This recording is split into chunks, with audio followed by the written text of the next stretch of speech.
పెళ్ళైనా పండగైనా వేడుక ఏదైనా పట్టుచీరల ప్రత్యేక వేదిక వారాహి సిల్క్స్.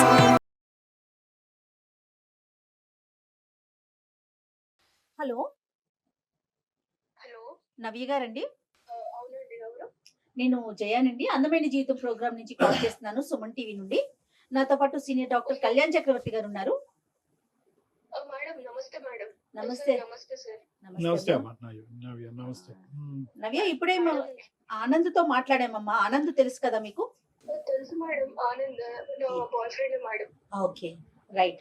ఆనంద్తో మాట్లాడాము. ఒక్కసారి నీతో మాట్లాడాలి, కొన్ని విషయాలు తెలుసుకోవాలి అని చెప్పి డాక్టర్ గారు నేను కలిసి నీకు కాల్ చేశాము.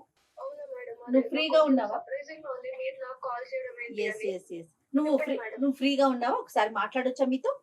తప్పకుండా మేడం. రైట్. చెప్పండి మేడం. ఓకే, కళ్యాణ్ గారు. అమ్మా నవ్య, సార్ నమస్తే. చెప్పండి సార్. నమస్తే అమ్మా. నమస్తే సార్. నమస్తే. ఇప్పుడు అంటే లైన్ లో ఆనంద్ కూడా ఉన్నాడు, కలపమంటావా ఒక్కసారి? ఏమ్మా? దేని గురించి సార్? అమ్మా, దేని ఇప్పుడు గురించి? నీకు తెలియనటువంటి కొత్త విషయం ఏమీ కాదు. నా బాయ్ ఫ్రెండ్ అని నువ్వే అన్నావు. ఇప్పుడు మీరిద్దరు ప్రేమించుకున్నారు, 2 years పాటు చాలా హ్యాపీగా ఉన్నారు, ఒకరినొకరు అర్థం చేసుకున్నారు, ఇద్దరు చక్కటి జంట. ముందుకెళ్ళి పెళ్లి కూడా చేసుకోవాలనుకున్నారు సెటిల్ అయిన తర్వాత. ఈ మధ్యలోనే ఒక 6 నెలలు బట్టి ఒక తెలియనటువంటి ఒక గ్యాప్, 2 నెలలు బొటాబొటిని మాట్లాడే, మళ్ళీ 3 నెలల పాటు అసలు కమ్యూనికేషనే లేదు.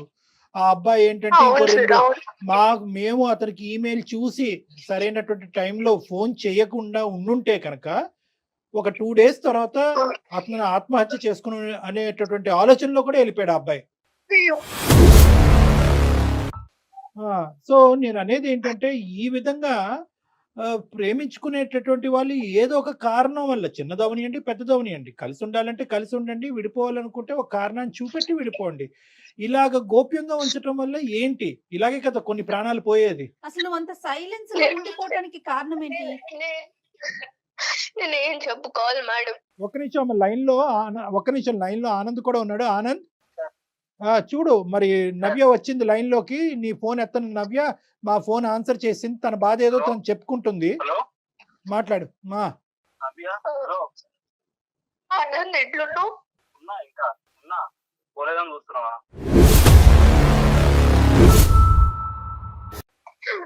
అట్లా అన్న కానీ నాకు నీ మాట వింటేనే బాధేస్తుంది. అంటే వేరే వాళ్ళు ఫోన్ చేస్తే గానీ నా ఫోన్ నుంచి చేస్తే తినంత తప్పులు నేను అన్ని చేసానా? తెలియదు ఆనంద్, ఏం జరిగిందో నీకు తెలీదు. తెలీదు, చెప్పాలి కదా నాకు. నువ్వు చెప్పాలి కదా. ఇప్పుడు చెప్పలేదు. నేనేం చెప్పుకోలేను ఆనంద్, నేను చెప్పుకోలేను. సరే చెప్పుకోనండి. ఎలాగా? ఎలా చెప్పుకోలేదంటే అట్లా కాదు ఎలాగా? కదమ్మా నవ్య, నేను కానీ నీకోసమే వేచి చూస్తున్నాడు కదా అతను. రీజన్ ఏంటి? అతని వైపు తప్పు ఉందా? అసలు నువ్వెందుకు తనతో ఫోన్ మాట్లాడట్లా? మేడం, నేను నా గురించి చెప్పాలంటే మాది ఒక చాలా పువర్ ఫ్యామిలీ మేడం. ఓకే, నాకు చాలా బాధగా ఉంది మేడం, నేను మాట్లాడలేకపోతున్నా. బాధపడకమ్మా. మా అమ్మాయి కూడా ఎంత సఫర్ అవుతుందో అంటే. కాదు నాన్న, ఇప్పుడు నవ్య ప్రతి సమస్యకి సొల్యూషన్ ఉంటదమ్మా. ప్రతి సమస్యకి సొల్యూషన్ ఉంటది.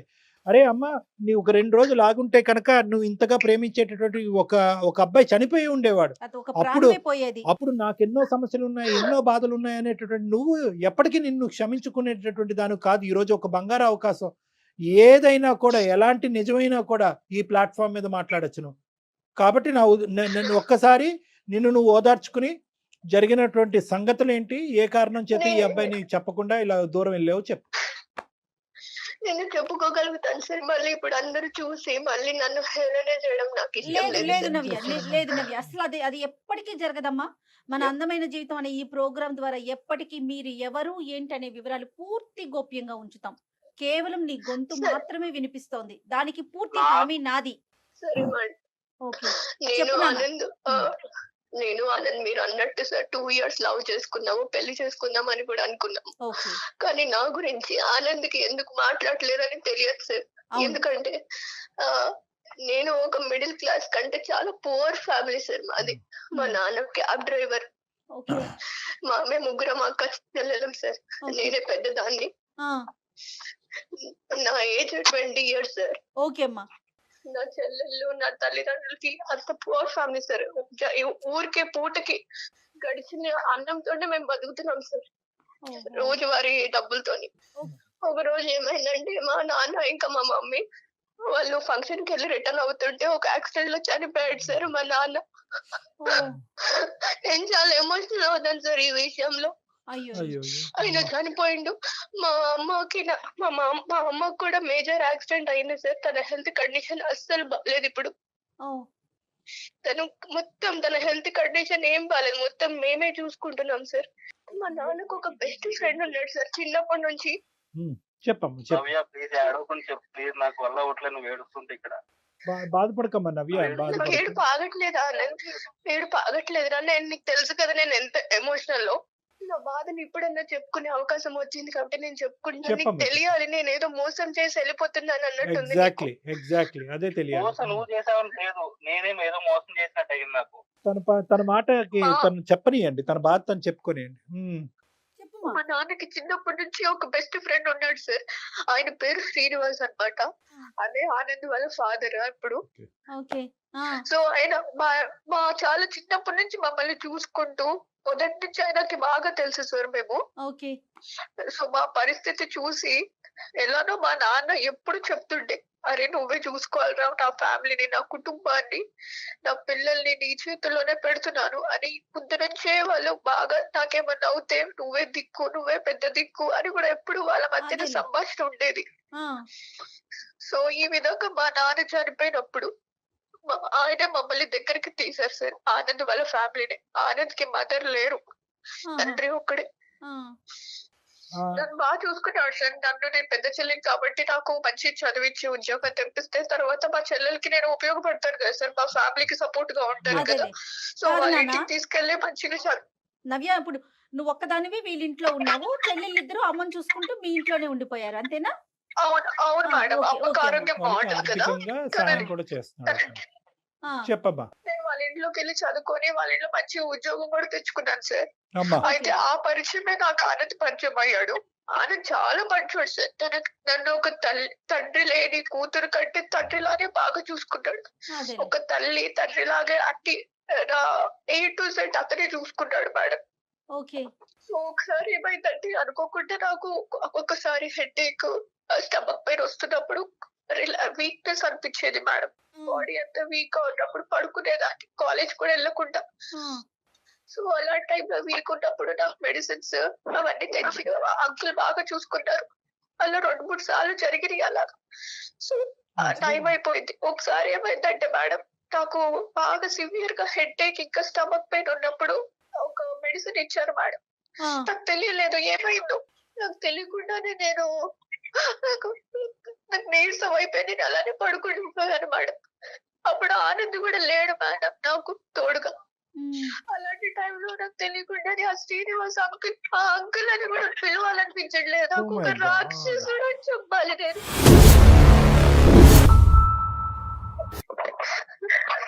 ఆనంద్ ఇట్లా అంటున్నారని ఏం ఫీల్ అవ్వద్దు నువ్వు. ఒక రాక్షసుడు వాడు. నాకు అర్థం కావట్లేదు. నాకు నువ్వు అసలు ఏం చేద్దాం అనుకున్నా నాకు నిజంగా అర్థం కావట్లేదు. అదేంటో నీకు తెలియదు. నాకు అందుకుని కదా నేను 2 రోజులు ఏం చెప్పలేకపోయాను. అలాంటి టైంలో నాకు తెలియకుండా టాబ్లెట్ ఇచ్చేసి నన్ను వేరే విధంగా యూజ్ చేసేసుకున్నాడు మేడం. తర్వాత ఆ వీడియోలు, ఆ ఫోటోలు అవి యూజ్ చేసుకున్నవన్నీ తన దగ్గర పెట్టుకొని బ్లాక్ మెయిల్ చేస్తున్నాడు మేడం. బ్లాక్ మెయిల్ చేస్తున్నప్పుడు ఏం మాట్లాడుతున్నావు నవ్య? నాకేం అర్థం కావట్లేదు నవ్య. నీకు తెలియదు నాకు జరిగింది ఇది. అందుకోసమే నేను ఏ విధంగా నీకు నా ముఖం చూపించాను మీ ఫాదర్ చేసిన పనికి. నాకు అవ్వట్లేదు, నా వల్ల అవుతుంది కదమ్మా. అమ్మ ఇప్పుడు నీది ఎంత డిఫికల్ట్ సిచ్యువేషన్, నీకంటే ఆనంద్ ఇప్పుడు ఇంకా పెద్ద డిఫికల్ట్ సిచ్యువేషన్. నువ్వు తెలిసినటువంటి నిజాన్ని కడుపులో పెట్టుకుని ప్రేమికుడిని దూరం చేసుకుని ఇప్పటి వరకు ఉన్నావు. ఒక కన్న తండ్రి ఈ విధంగా తను ప్రేమించినటువంటి అమ్మాయిని ఈ విధంగా, అంటే ఆఫ్ కోర్స్ మీ ఇద్దరి మధ్యన ప్రేమ మీ నాన్నగారికి తెలియదని కూడా అన్నాడు అబ్బాయి. తెలిసినా తెలియకపోయినా కూడా కన్న తండ్రి గురించి, తల్లి చనిపోయిన తర్వాత అతని తల్లి కూడా చనిపోయి 6 సంవత్సరాలు అయింది. ఏ కొడుకు మాత్రం ఇలాంటివి వినాలనుకుంటాడు? ఆ అబ్బాయి పరిస్థితి ఇంకా ఘోరంగా. నీదేం తక్కువ చేయట్లే కానీ ఆ అబ్బాయిది కూడా ఇది. అంటే ఈ ఫోటోలు వీడియోలు ఎందుకమ్మా తీసుకున్నాడు? అంటే దాని ద్వారా ఏమన్నా నన్ను బెదిరిస్తున్నాడు సార్. నన్ను బెదిరించి మీకు ఇప్పటి వరకు నీకు సహాయం చేశాను కదా ఫైనాన్షియల్ గా, నన్ను బెదిరించాడు సార్. బెదిరిస్తూనే ఉన్నాడు సార్. నేను ఏం చేయాలో తెలియదు వచ్చేస్తాను సార్. ఇక నిజం మీ నాన్న ప్రూఫ్, మీ నాన్న దగ్గర కూడా మీ వీడియోస్ అవన్నీ ఉండి ఎప్పుడు తీసుకున్నాడో తెలియదు ఆనంద్ నాకు. ఆ ఫొటోస్ అవన్నీ బ్లాక్ మెయిల్, నేను పడుకున్నప్పుడు అవన్నీ పిచ్చి పిచ్చిగా తీసేసి అవన్నీ బ్లాక్ మెయిల్ చేస్తున్నాడు ఆనంద్. ఒక ఇంట్లో ఉన్నారు కదా ఆనంద్, నేను మా ఇల్లు అనుకొని వచ్చారని అనవసరంగా వచ్చారని నాకు ఇప్పుడు అనిపిస్తుంది ఆనంద్. ఒక ఫాదర్ లాగా నన్ను కేర్ చేసుకుంటే ఈ విధంగా అతను ఇట్లా చేస్తాడని అసలు ఊహించలేదు ఆనంద్. మీ నాన్నగారు మీ అమ్మగారు చనిపోయిన తర్వాత లేదంటే చనిపోయక ముందు ఎటువంటి కార్యక్రమాలు ఎన్ని నడిపించారో మనకు తెలియదు. ఎందుకంటే ఇది కుర్రకారు కూడా చేయనటువంటి ఇవన్నీ అరాచకం. ఇది ఇంత భయంకరంగా అతను ఈ విధంగా మత్తు పదార్థాలు ఇచ్చి ఒక ఆడపిల్లని ఆ కూతురు వయసున్న ఆడపిల్లల్ని ఈ విధంగా శారీరకంగా వాడుకోవటమే కాకుండా ముందస్తు చర్యగా వీడియోల కింద మార్చుకుని ఫోటోల కింద మార్చుకుని ఆ అమ్మాయిని బ్లాక్మెయిల్ చేసుకుని ఎవరికి చెప్పకుండా చూసుకుంటూ ఆ కార్యక్రమాన్ని ఇలా జీవితాంతం నడిపిద్దాం అనుకుంటున్నాడంటే కనుక అతనిలో చాలా క్రిమినల్ మెంటాలిటీ ఉంది. అన్ఫార్చునేట్లీ మీ నాన్నగారి గురించి ఇలా మాట్లాడవలసి వస్తుంది. నీకు ఎంత బాధ ఉందో నాకు అర్థం అవుతుంది. కానీ నిజాలు నిజాలే కాబట్టి సార్ నేను చిన్నప్పటి నుంచి చూస్తున్నాను సార్ ఆయన్ని. ఆ, నాకు ఏ రోజు ఆయన మెంటాలిటీ ఎలా ఉంటుందా నేను ఎప్పుడు అనుకోలేదు, అంటే థింక్ చేయలేదు. అసలు ఆ విషయం రాదు, ఎందుకంటే ఆ పర్సనల్ లో చూసుకుంటారు. బయటికి వెళ్ళిన ఆయన పేరు గాని లేదా ఇంట్లో ఉన్న మమ్మల్ని చూసుకుంటాం గాని బాగానే చూసుకున్నారు సార్. అసలు అంటే నిజంగా నాకు ఈ మాటలు ఏంటంటే నిజంగా నాకు ఎలా అనిపిస్తుంది అంటే నిజంగా తీసుకోలేకపోతున్నా, ఎటు తీసుకోవాలో కూడా నాకు అర్థం కావట్లేదు. అదే అదే మాకు కూడా నమ్మకం కానటువంటి అంశాలు ఆనంద్. కానీ ఈరోజు ఆ అమ్మాయి నీ దగ్గర నుంచి దూరం అవడానికి ఏ కారణమైనా చెప్పి దూరం అవ్వచ్చు. మీ నాన్నని చెడ్డ చేసి ఇంత భయంకరమైనటువంటి అంశం చెప్పి ఆ అమ్మాయి బయటపడవలసినటువంటి అవసరం లేదు. సో అది ఒకటి. రెండోది ఏంటంటే కనుక ప్రత్యక్షంగా ఆ అమ్మాయి సాక్ష్యాలు ఉన్నాయి అని అంటుంది. ఫోటోలు వీడియోలు తీసి షేర్ చేసి నువ్వు ఇది ఈ విధంగా చేస్తానని బ్లాక్మెయిల్ కూడా చేస్తున్నాడు. సో ఇక్కడ ఎలా చూసినా కూడా మాకు తెలియనటువంటి నవ్య నిజమే చెప్తున్నట్టు అనిపిస్తుంది. మాకు నవ్య గురించి తెలీదు. కానీ ఈ విధంగా తను చెప్పనా సార్ నేను ఆనంద్ని నా ఒక హస్బెండ్ లాగే అనుకున్నాను సార్. మేమిద్దరం అలాగే ఉన్నాం సార్, జెన్యూన్ గా లవ్ చేసుకొని పెళ్లి కూడా చేసుకుందాం అనుకున్నాం సార్. తను కూడా తన వైఫ్ లానే చూసుకున్నాడు సార్ నన్ను కూడా. నేను ఈ విధంగా నేను ఇప్పుడు అబద్ధం చెప్పాల్సిన అవసరం ఏంటి ఆనంద్? అమ్మ ఇప్పుడు వీళ్ళ నాన్న నీతో ఇంకా టచ్ లో ఉన్నాడమ్మా శ్రీనివాస్ గారు. ఇంకా వాళ్ళ నాన్న అంటే ఈ అబ్బాయి కోపం వస్తుందేమో ఇప్పుడు. ఆనంద్ కోపం వస్తుంది నేను వాళ్ళ తండ్రి అని అంటే కనుక. ఇప్పుడు అతను ఇప్పటికీ నీతో కాంటాక్ట్ లో ఉన్నాడమ్మా? లేడు సార్. అప్పుడప్పుడు తనకి తన ఒక టైంలో తనకి ఏమవుతుందో ఏమో తెలియదు సార్. అప్పుడప్పుడు వాట్సాప్ లో ఇగో ఫొటోస్ ఇవన్నీ నేను బ్లాక్ మెయిల్ చేస్తాను, మిమ్మల్ని ఇంకా అనాథల్ని చేస్తాను, ఇప్పటి వరకు మిమ్మల్ని చూసాను పోషించాను కదా అని ఇంకా బ్లాక్ మెయిల్ చేస్తాడు. నా వల్ల అవ్వట్లేదు సార్, ఇవన్నీ వింటూ నాకు అవ్వట్లేదు సార్ నిజంగా. ఆనంద్ నువ్వు గుండె ధైర్యం చేసుకుని నా మాట విను. ఇది నిజాలే కాబట్టి కొద్దిగా విను ఇక్కడ. ఎందుకంటే కనుక రిస్క్ ఉంది ఇక్కడ. ఒకటి నీకు ఫాదర్ అనేటటువంటి సెంటిమెంట్ ఉన్నా కూడా వేరే ఆడపిల్లల జీవితాలకి రిస్క్ ఉంది కాబట్టి. I can understand. నాకు టోటల్ సింపతీస్ నీ వైపు ఉన్నాయి. కానీ మీ నాన్న యొక్క రియాలిటీ తెలియటం ఒక ఎత్తు, ఇంకా ఎంతమంది ఈ విధంగా అతని బారిన పడుతున్నారు అనేది రెండోది. మూడో అంశం ఏంటంటే అదృష్టం కొద్దీ ఇద్దరు ఆడపిల్లల్ని అక్కడ, ఇద్దరు చెల్లెల్ని అక్కడ వదిలి ఈ అమ్మాయి ఒక్కతే ఇక్కడికి వచ్చింది. ముగ్గురిని వేసుకుని వస్తే కనుక ముగ్గురు కథ వినే పరిస్థితి వచ్చి ఉండేది ఈ రోజు మనకి. సో ఈ రోజు మీ నాన్న అనేటటువంటి అంశం పక్కన తీసి పెట్టాలి. అతను ఒక క్రూరమైనటువంటి మృగంలా తయారయ్యాడు. ఈ అమ్మాయి చెప్పినటువంటివి వాస్తవాలు అయితే. కానీ వీటికి ఇవి నువ్వు మాకు చెప్పేదానికి ఆనందం దూరం పెట్టడానికి ఏముందమ్మా సంబంధం? నువ్వేం అక్కడ వాలంటరీగా అతని జీవితంలోకి వెళ్ళలేదు, కావాలని చెప్పి నువ్వు అతనితో ఏం తప్పు చేయలేదు. నేనేం వాలంటరీగా వెళ్ళలేదు సార్. కానీ మేమిద్దరం ప్రేమించుకొని ఒక జెన్యూన్ గా ఇంతవరకు నేను ఎప్పుడు ఎవరిని ఇట్లా లవ్ చేయలేదు సార్. ఎలా చెప్తాను ఆనందాన్ని? ఎలా నీకు ముఖం చూపించుకోగలను చెప్పు? నీ ఫాదర్ ఇప్పుడు నమ్ముతున్నావు ఆనంద్? ఇప్పుడు పెద్దల సమక్షంలో కూడా నువ్వు నమ్మట్లేదంటే అప్పుడు ఎలా నమ్ముతావు? అవును, చిన్నప్పటి నుంచి నేను చూస్తున్నాను ఆయన్ని. నేను చిన్నప్పటి నుంచి చూస్తున్నాను ఆయన్ని. నేను చూస్తున్నాను కాబట్టి నేను అంటున్నా. ఇంకా నాకు ఇప్పటికీ నమ్మబుద్ధి అవ్వట్లేదు. రిటర్న్ నువ్వు చెప్పి ఆనంద్, ఆనంద్, ఇప్పుడు మాటలు వస్తుంటే నాకు అవ్వట్లేదు ఆనంద్, తీసుకోవడానికి. ఆనంద్, తనకప్పుడు ఆ టైంలో చెప్పడం చాలా కష్టం, చాలా డెలికేట్ సిచ్యువేషన్. ఎందుకంటే ఎవరైతే క్రిమినల్ తన కళ్ళెదురుగుంటా నిలబడి ఇంకో పక్క నుంచి ఆ క్రిమినల్ యొక్క కొడుకునే పక్కన పెట్టుకుని ఈ సున్నితమైనటువంటి అంశాన్ని ఆ అమ్మాయి పూర్తిగా చెప్పలేకపోవచ్చు. ఒకప్పుడు చెప్పినా కూడా అతను ఒక కథ అల్లాడి కథ ఆడి ఈ అమ్మాయి తనలో లోపరుచుకునేటటువంటి ప్రయత్నం చేసిందని చెప్పి రివర్స్లో నిందేయచ్చు. అప్పుడు ఈ అమ్మాయి పని ఇంకా ఘోరంగా తేరవచ్చు. కాబట్టి ఆ అమ్మాయి ఏంటంటే స్లోగా ఆ వాతావరణం నుంచి బయటపడింది. చాలా మంచి పని చేసింది. ఫస్ట్ స్టెప్ దాన్ని మనం కొనియాడాలి. ప్రేమను కాపాడుకోవాలనో ఆనందాన్ని పక్కన కూర్చోపెట్టుకోవాలని చెప్పి అదే వాతావరణంలో ఉండకుండా ఫస్ట్ బయటకు వచ్చేసింది. చాలా మంచి పని. అందరు ఆడపిల్లలు ఏదైనా ఇలాంటి అబ్యూజివ్ రిలేషన్షిప్ కానీ ఇలాంటి పరిస్థితి ఉంటే కనుక ఫస్ట్ ఆ వాతావరణంలోనే ఉండాలి తప్ప మనకి ఇంకో లోకం లేదు. అది మీ వాళ్ళైనా పరాయి వాళ్ళైనా ఆ ఫస్ట్ 600 106 ఆ వాతావరణం నుంచి బయటపడండి. ఇది ఈ అమ్మాయి చేసినటువంటి మంచి పని. ఓకే, నెక్స్ట్ స్టెప్ ఏంటంటే కనుక నీ ప్రేమను ఎందుకు తాకట్టు పెట్టింది, నీ ప్రేమను ఎందుకు కాదు అనుకుంటుంది అన్నదానికి కూడా చెప్పింది. ఎందుకంటే కనుక ఒక సున్నితమైనటువంటి అంశం, ఆ తండ్రి తన్ని ఇలాగ చెడగొట్టేటటువంటి ప్రయత్నం కానీ చెడగొట్టేటటువంటి పరిస్థితిని తీసుకొచ్చినటువంటి వ్యక్తి ఒక కొడుకుతో నేను ఎలా ఉంటాను అంటే దీని అర్థం ఏంటంటే కనుక నీ మీద కోపం కాదు తనకి. నీ మీద కోపం ఉందని అనుకుంటున్నావా? నీ మీద కోపం కాదు. ఇప్పుడు నువ్వు చెప్పాలి నవ్య, ఎందుకు దానికి దీనికి ఎందుకు ముడిపెట్టావు, ఈ అబ్బాయిని ఎందుకు దూరం పెట్టావు? అట్లీస్ట్ ఇప్పటికైనా అబ్బాయికి ఒక క్లారిటీ. నేనైతే ఆనంద్ని పెళ్లి చేసుకోలేను సార్. ఆ విధంగా నేను ఒకసారి వాళ్ళ ఏ father ఎందుకు? దగ్గర అదే ఫ్యామిలీ నువ్వు లేకపోతే నేను లేదు ఉండలేను. సార్, నా మనసు ఒప్పుకోవట్లేదు సార్. నేనైతే చేసుకోలేను. ఇప్పటికే మళ్ళీ నన్ను బెదిరించి తర్వాత ఇంకెవరో ఫ్యూచర్ చేస్తే నా చెల్లెల బతుకులు కూడా ఆగమైపోతాయి అలా సార్. కదమ్మా, అలా కాదు. ఒక క్రిమినల్ కొడుకు అని ఆ క్రిమినల్ మీద ఉన్న కోపం కొడుకు మీద చూపెడుతున్నావా? లేదంటే ఒక మావ స్థానంలో ఉన్నవాడు నిన్ను చెరిచాడు కాబట్టి ఆ బాధని జీర్ణించుకోలేక కొడుకును కూడా వద్దనుకుంటున్నావా? అవును సార్, ఆ బాధ జీర్ణించుకోలేకపోతున్నాను సార్ నేను.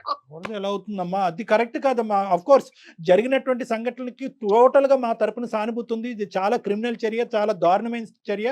ఆనంద్ సహకరిస్తే కనుక, ఒకప్పుడు ఆనంద్ సహకరించినా సహకరించకపోయినా ఎవరైతే కనుక ఈ పైశాచిక చర్యకు పాల్పడ్డాడో అతన్ని శిక్షించడం, శ్రీనివాస్ అనే వ్యక్తిని శిక్షించడం అనేటటువంటి చాలా ఇంపార్టెంట్ ఇష్యూ.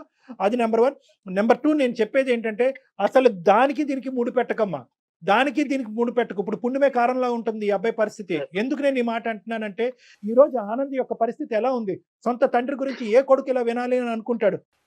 ఇప్పుడే అతనే చేదరించుకుంటున్నాడు. నువ్వు చెప్పేటటువంటి నిజమైతే నాకు కనుక ఇప్పుడు మా ఏ నాన్న విధంగా న్యాయం గురేస్తానంటున్నాడు. అవుతుంది సార్? ఇప్పుడు అతను ఈ విధంగా బ్లాక్ మెయిల్ చేస్తుంటే ఒక తండ్రి స్థానంలో చూసుకొని ఇప్పుడు నేను ఏ ముఖం పెట్టుకొని వాళ్ళ ఇంటికి వెళ్ళాను సార్? ఇప్పుడు నాకు న్యాయం నేను ఉన్నా ఏంటి కదా, సార్? నేను ఉన్నా కదా. నువ్వు ఇప్పుడు అలాంటి వాడు ఉన్నాడు అంటే నేను ఎందుకు ఉండేస్తా అలాంటి వాడిని? ఇప్పుడు అలాంటి వాడు ఉంటే నేను ఎందుకు ఉండేస్తాను అక్కడ? ఇప్పుడు ఈ రోజు ఆనంద్ నీ పక్కన నిలబడటం అనేది నీ సేఫ్టీ అమ్మా. ఒకటి గుర్తుపెట్టుకో, ఆనంద్ నీ పక్కన ఉండటం అనేటటువంటిది సేఫ్టీ. ఎందుకంటే విషయం తెలిసింది కాబట్టి. ఈ అంతే విషయం కదా సొంత కళ్యాణ్ గారు? కొడుక్కి తెలుసు. నిలదీసేటటువంటి అధికారం ఆనంద్కుంది, శిక్షించేటటువంటి అధికారం ఆనంద్కుంది, పోలీస్ స్టేషన్ కి పంపించేటటువంటి అధికారం ఆనంద్కుంది. అన్ని విధాలుగా ఒక అధికారం ఆనంద్కుంది. కాబట్టి ఆనంద్ నీ పక్కన ఉండటం అనేటటువంటిది బలం. ఏ విధంగా అతని దగ్గర ఈ పనికిరానటువంటి చెత్తకారి ఆధారాలు ఉన్నాయో కూడా అవి అన్ని పిండి తీసుకోవటం, అతను పోలీస్ స్టేషన్ వరకు సాగరంపటం అన్నీ కూడా ఆనంద్ చేయగలిగేటటువంటి కెపాసిటీలో ఉన్నాడు. కాబట్టి ఆనంద్ నీ బలం నెంబర్ 1. నెంబర్ 2, నేను ఒక అంశం చెప్తున్నానమ్మా. నీకు మానసికంగా నీ పరిస్థితి ఏంటి అన్నది నేను అర్థం చేసుకోగలను. కానీ అన్నిట్లకంటే ఇక్కడ మనం ఏంటంటే ఒక నీకు ఓదార్పు లేదంటే ఒక మంచి అంశం ఏంటో తెలుసా? ఒక చెడు చూసావు, ఒక భయంకరమైనటువంటి అంశం చూసావు, కానీ దాంతోపాటు ఒక స్వచ్ఛమైన ప్రేమను కూడా చూసావు. ఈ రోజుల్లో ఇటువంటి స్వచ్ఛమైనటువంటి ప్రేమను దొరకటం కూడా కష్టం. ఈ రోజు కావాలంటే 1 గంట 2 గంటలో 100 రోజులో ఈ రోజు ఆనంద్ గట్టిగా వాదించతే నిన్నైనా వదులుకోవటానికి రెడీయే, కానీ మా నాన్న ఇలా అంటే కనుక నేను వదలను, మా తల్లి చనిపోయినటువంటి మా తండ్రి మీద పేలెత్తి ఆధారాలు ఉన్నా లేకపోయినా తండ్రిని వెనకేసుకుని రావచ్చు, కానీ అలా వెనకేసుకుని రాలేదు. ఎప్పుడైతే మేము అతను సముదాయించావో, ఎప్పుడైతే నువ్వు 2 మంచి మాటలు చెప్పావో, మా నాయన నిజంగా ఇలాంటి వాడైతే కనుక అతను నేనే శిక్షిస్తాననే విధంగా నీతో పాటు వచ్చినటువంటి ఈ వ్యక్తికి నీ మీద పూర్తి స్థాయిలో 100% స్వచ్ఛమైనటువంటి ప్రేమ ఉంది. ఇటువంటి సపోర్ట్ నీకు కావాలి. దీన్ని పోగొట్టుకోదు. ఓకే. అది చూపెట్టి నువ్వు దయచేసి దీన్ని పోగొట్టుకోవద్దమ్మా. ఉమ్. ఎందుకంటే ఈ రోజు నువ్వు ముందు వచ్చి ఇలాగ గోప్యంగా ఒకటమ్మా, నేను ఇందాక చెప్పాను, ఆడపిల్లలు ఎవరైనా కూడా ఇటువంటి సంక్షోభంలో ఉంటే కనుక బయటకు వచ్చి మాట్లాడండి అని చెప్పాను, బయటకు రండి అని చెప్పాను. బయటకు రావటమే కాకుండా బయటకు వచ్చి మాట్లాడాలి. ఎందుకంటే మీరు ఒక్కలే బాధితులు కాదు, మీతో పాటు ఇలాంటి అమ్మాయిలు ఎంతమంది ఉన్నారో లూప్ లో కాదు అనేటువంటిది కళ్యాణ్ కూడా గారు, ఇంపార్టెంట్. అవును సార్, చాలా మంది ఉంటారు సార్ ఇట్లాంటి. ఇంకా నాలాగా ఎంతమంది ఇలా మోసం చేశాడు సార్? ఆ రాక్షసుడే అని చెప్తున్నాడు అదే. సార్ మళ్ళీ. మీ అమ్మ జాలిపడో అయ్యో ఏదో ఒక మూల నుంచి సహాయం వస్తుందో అని చెప్పి 3 ఆడపిల్లల్ని ఇక్కడ పంపించుంటే ఇంకెంత దయనీయమైనటువంటి పరిస్థితి ఉండేదమ్మా నీకు. అక్కగా నా నువ్వు చెల్లెలు బతుకులు కూడా ఆగమైపోతుంది సార్ అప్పుడు. అంతే అంతే కదమ్మా. సో నేను చెప్పేది ఏంటంటే దానికి ఇక్కడ దీనికి ముడిపెట్ట ఆనంద్ ఆనంద్ నీ పాత్ర ఏంటమ్మా? నువ్వేం చేయదలుచుకున్నావు చెప్పు. నువ్వు హెల్ప్ చేయాలి ఎక్కువగా. అప్పుడు నీ సహాయ సహకారాలు నవ్యకు అవసరం. నీ ఓదార్పు, నీ ప్రేమ. అన్నీ ఓకేనా? కాదు మీరిద్దరూ నేనేమంటున్నా అంటే first of all Navya sir చెప్పండి సార్. వితౌట్ ఎనీ కండిషన్స్ నీ ప్రేమను యాక్సెప్ట్ చేస్తావా? ఆనంద్ నీకు కావాలా? ఆనంద్తో పాటు కలిసి ప్రయాణం చేస్తావా? నాకు ఇవన్నీ నాకేం తెలియదు. నాకు నువ్వు కావాలి. నీ సమాధానం కావాలి నవ్య. చూసుకున్నాను నేను ఫస్ట్ నేను ఎలా చూసుకున్నాను చెప్పలేకపోతున్నాను సార్. నేను ఇంకా ఆ స్టేజ్ లో నుంచి బయట పడలేదు. ఇంకా నేను చెప్పలేకపోతున్నాను సార్. మీరే న్యాయం డిసైడ్ చేయండి సార్. నవ్య ఒక పని చేద్దామమ్మా. నీ సిచ్యువేషన్ నాకు అర్థమవుతోంది. ఒక ఆడపిల్లగా నేను అర్థం చేసుకోగలుగుతున్నాను. కాకపోతే ఒక పని చెయ్యి, ఒక్కసారి డాక్టర్ గారిని కలవండి. మీ ఇద్దరు కూడా ఒక్క హాఫ్ అన్ అవర్ వచ్చి డాక్టర్ గారితో మాట్లాడి వెళ్తే నీ ఆలోచన శైలిలో పూర్తిగా మార్పు వస్తుంది. అంటే ఏం లేదు నవ్య, ఇక్కడ ఒకటే పాయింట్ అమ్మ, నువ్వు నన్ను వచ్చి కలుద్ది కానీ నీకేమైనా డౌట్స్ ఉంటే కూడా నేను క్లారిఫై చేస్తాను, నీకేమైనా మిస్కాన్సెప్షన్స్ ఉన్నా కూడా నేను క్లియర్ చేస్తాను. కానీ ప్రధానమైనటువంటి పాయింట్ ఏంటంటే ఆ అంశానికి నీ ప్రేమని ముడిపెట్టద్దు. ఇక్కడ ఉండే కామనాలిటీ ఏంటంటే కనుక నువ్వు గాఢంగా ప్రేమించినటువంటి అబ్బాయి యొక్క తండ్రి క్రిమినల్, వాడు నీ మీద అఘాయిత్యం చేశాడు. ఇప్పుడు ఇప్పుడు ఏంటంటే కనుక వాడు తండ్రి అన్నట్టుగా నీ సొంత ప్రేమికుడే కట్ చేసేసాడు. సో కట్ చేసేసినప్పుడు నీకు మామ కింద కూడా అవ్వడు. నువ్వు వాళ్ళ ఇంట్లో అడుగు పెట్టవలసినటువంటి అవసరం లేదు. అక్కడ వాళ్ళ కొడుకు దగ్గర నుంచి నీ ప్రేమికుడి దగ్గర నుంచి అక్కడ ఏమి క్షమించేటటువంటి ఆలోచన శైలి లేదు. కాబట్టి మీ ఇద్దరు మానసిక పరిస్థితుల్లోంచి ఆ వ్యక్తిని డిలీట్ అయిపోయినప్పుడు మీ ఇద్దరికి కనిపించవలసిన ఒకే ఒక అంశం ఏంటంటే ఒక క్రిమినల్ మీకు కనిపిస్తున్నాడు. ఆ క్రిమినల్ని ఎలా మనం శిక్షించాలో అనేటటువంటి మా సైడ్ నుంచి సహాయం ఉంటుంది. కాబట్టి ఇక్కడ ప్రధానంగా మీరు చూడవలసింది ఏంటంటే మీ ప్రేమను కాపాడుకోండి. ఇంత స్వచ్ఛమైనటువంటి ప్రేమ ఈ రోజుల్లో దొరకడం కూడా రేర్. మీ ఇద్దరిని మీ ప్రేమ గురించి వింటుంటే నాకే ఎంతో ఆనందంగా ఉంది. ఈ అంశం బట్టి మీ ప్రేమను మాత్రం త్యాగం చేసుకోవద్దు నవ్య, ప్లీజ్. Okay sir. ఎవరికి చెప్పుకోలేని సిచ్యువేషన్ సార్. ఎందుకంటే మాకు ఎవరు లేరు. మీకు ఆల్రెడీ చెప్పాను కదా. అట్లా ఏమనుకోవద్దమ్మా, అట్లా ఏమనుకోవద్దు నవ్య. ఈ రోజు మేము మాట్లాడలేదు, నేను మాట్లాడాను, డాక్టర్ గారు మాట్లాడారు. ఆనంద్ ఉన్నాడమ్మా నీకు, మేమెవరం కాదు. నీకోసం ఆనంద్ ఉన్నాడు, నువ్వెవరూ లేరని అనుకోవద్దు. అన్ని పక్కన పెట్టి నీతో పాటు సపోర్ట్ చేసి తన ప్రేమను కాపాడుకోవటమే కాకుండా నిన్ను హింస పెట్టిన వ్యక్తిని కూడా శిక్షిస్తానని చెప్పినటువంటి మగాడు వస్తున్నాడు నీ పక్కన. Don't worry. అవును. Right. Yes. What else do you want? Okay sir. ఓకేనమ్మా. ఓకే మనం కలుస్తాను సార్. మిమ్మల్ని కలుస్తాము మేమిద్దరము.